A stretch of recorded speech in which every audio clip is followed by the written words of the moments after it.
અમરેલી જિલ્લામાં ગત વર્ષ કરતાં આ વર્ષે ચણાનું વાવેતર વધુ પ્રમાણમાં જોવા મળી રહ્યું છે, કારણ કે ગત વર્ષે ચણામાં 1 વીઘાએ 20 મણનો ઉતારો ઉપરાંત ચણાનો ભાવ ₹900 થી 1100 સુધીનો જોવા મળ્યો હતો, જેથી ખેડૂતોએ આ વર્ષે પણ ચણાનું વાવેતર વ્યાપક પ્રમાણમાં કર્યું। ત્યારે સુકારા નામનો નવા જ પ્રકારનો એક રોગ છે, તે ખાતર અને બિયારણ દવા કે કોઈપણ પ્રકારની અસરથી કંટ્રોલ નથી કરી શકાયો।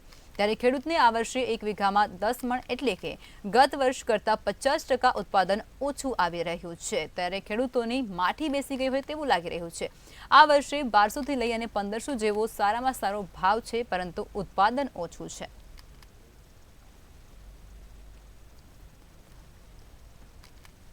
અસલ જોઈ શકો એમ છે। આ વર્ષે કુદરતના હિસાબે, વાતાવરણના હિસાબે અમરેલી જિલ્લામાં તમામ ખેડૂતને સુકારો આવી ગયો છે, એટલે આની કોઈ દવા કે ખાતરથી કોઈ પણ સુધારો ન થાય।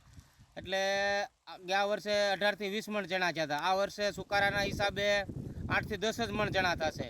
ગયા વર્ષે 800 થી 1000 રૂપિયા ભાવ હતો, આ વર્ષે 1000 થી 1500 સુધીનો ભાવ છે।